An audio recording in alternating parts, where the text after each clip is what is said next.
Bonjour, Ciel Mon Info, c'est l'occasion de rencontrer des chrétiens d'ici et d'ailleurs. Cette semaine, nous vous proposons de rencontrer une mère de famille qui est passée par une transition écologique importante. Laetitia Babs, bienvenue. Merci. Alors vous êtes linguiste de formation, vous avez aussi un bachelor en théologie et vous êtes maman au foyer, vous avez 3 enfants. Quel est pour vous actuellement le signe le plus flagrant du réchauffement climatique ? Je pense que quelque chose qui me touche particulièrement personnellement, c'est la fonte des glaciers. Notre belle famille a un chalet dans les Alpes valaisannes et puis chaque été, on va au pied du glacier et chaque été, on doit marcher plus loin. Et ouais, ça rend le changement climatique très Concret ? concret. Oui. Alors voilà, 7 ans, vous décidez de vivre un changement radical dans votre mode de vie. Qu'est-ce qui est à l'origine de ce changement ? J'ai lu la Bible. C'est en lisant le livre du prophète Amos vraiment que j'ai tout d'un coup réalisé que l'appel du prophète vis-à-vis du peuple d'Israël de changer de vie et d'arrêter de vivre dans l'opulence aux dépens des pauvres dans la société. J'ai réalisé en fait que c'est un appel que l'Occident devait entendre et puis plus personnellement que moi je devais entendre. Donc là, on est plutôt dans une sphère sociale ou de justice nord-sud. Oui, alors et puis assez ensuite… loin finalement de la réalité de la justice climatique. Exactement, de passer de la justice sociale à la justice climatique, c'était vraiment une évidence. Et comment ça s'est opéré au niveau de la lecture du prophète Amos ? C'est suite à ça, je dirais plutôt. C'est de fil en aiguille de réaliser que finalement, les choses qui impactent le plus la pauvreté au niveau global aujourd'hui, ce sont des choses qui sont en lien avec le consumérisme, qui sont en lien avec la façon dont on utilise nos ressources. Et puis, voilà, les questions climatiques, elles sont tout de suite là. Concrètement, comment est-ce que vous avez commencé à refaçonner votre quotidien ? On a eu des débuts assez drôles. Je me rappelle quelques jours après être allée dans un magasin de bricolage chercher de la peinture et j'ai demandé au vendeur d'où vient cette peinture, qui l'a produite, dans quelles conditions, est-ce que c'est éthique, est-ce que ça prend soin de l'environnement, etc. Et il était complètement choqué. Et puis je suis rentrée, je me suis dit peut-être c'est pas la meilleure manière.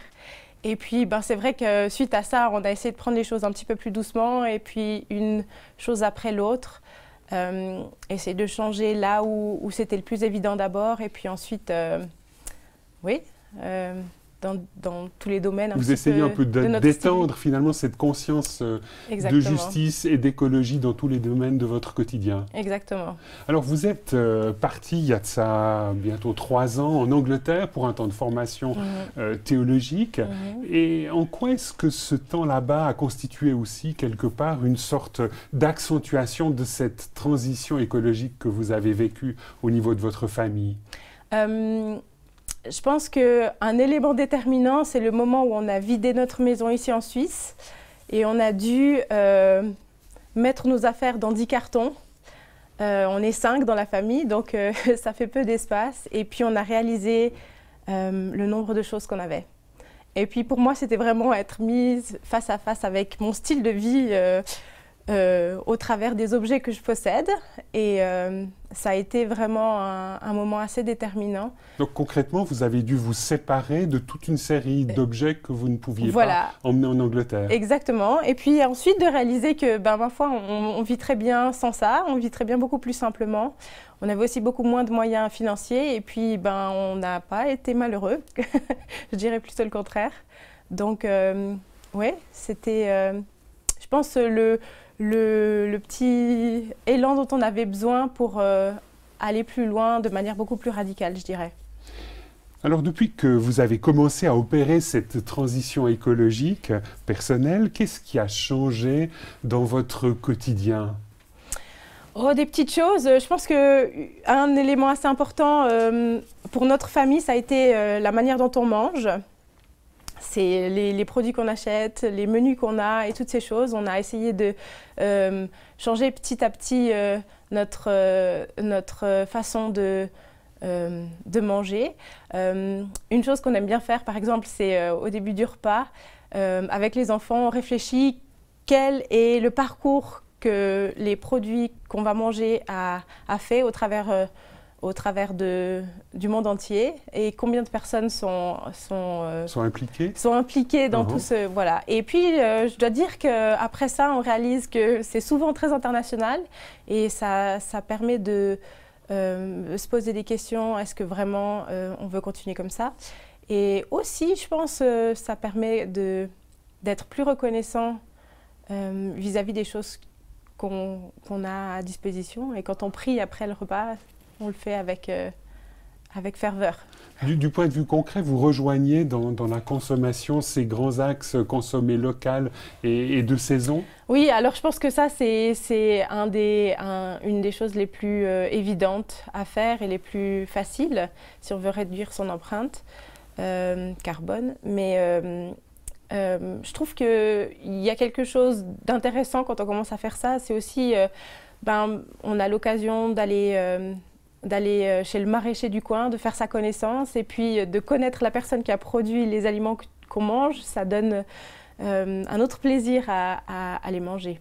Là, vous vous êtes réinstallé dans la ville de Fribourg et puis vous essayez de pratiquer cela. Vous avez tissé du lien avec des paysans ou des maraîchers dans la région? Oui, alors on est de retour depuis peu, donc on recommence, je dirais, mais on est allé rendre visite aux maraîchers qui étaient le nôtre avant. Et puis, on va au marché, on y va à vélo. Il y a une grande côte. C'est un exercice sportif de la semaine, je dirais. Mais oui, c'est aussi l'occasion de rencontrer des gens et de faire connaissance. Concrètement, vous avez aussi modifié votre manière de consommer toutes sortes de produits courants, d'appareils. Donc, quelle est la manière de vous comporter que vous avez mis en place? Oui, il y a un petit exemple.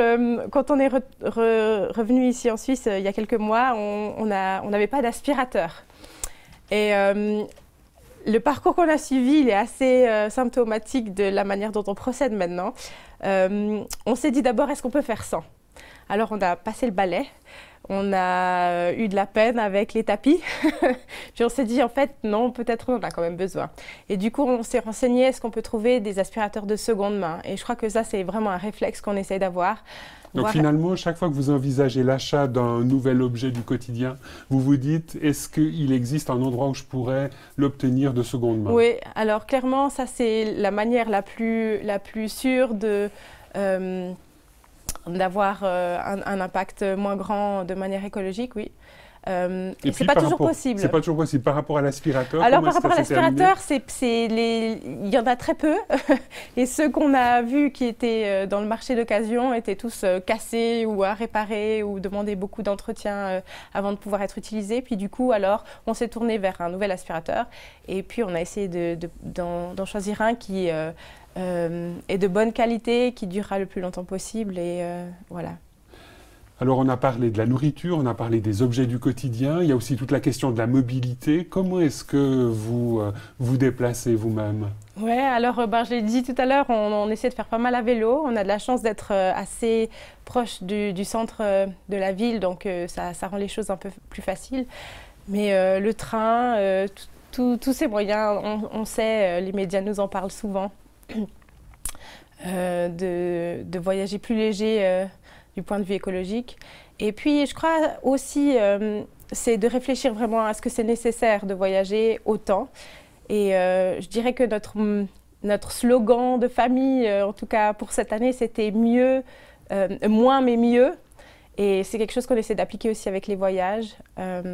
Voyager beaucoup moins, mais voyager mieux, se préparer. Et on a redécouvert, par exemple, les trésors du pèlerinage et la façon de voyager, une façon de voyager qui implique aussi la spiritualité.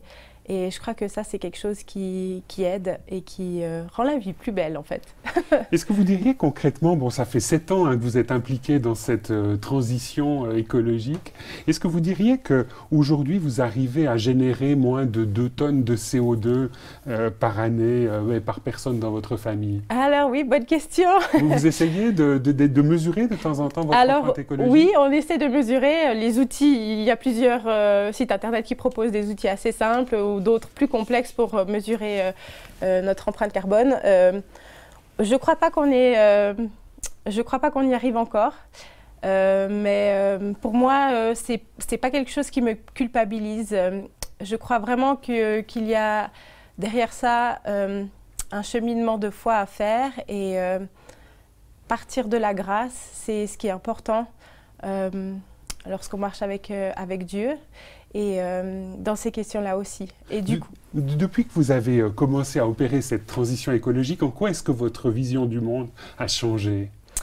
Je dirais qu'elle s'est agrandie quelque part. C'est comme si je voyais le plan de Dieu maintenant, non plus en 2 dimensions, mais bien en 3 dimensions. Ce serait quoi ces 3 dimensions? Bon, c'est une image.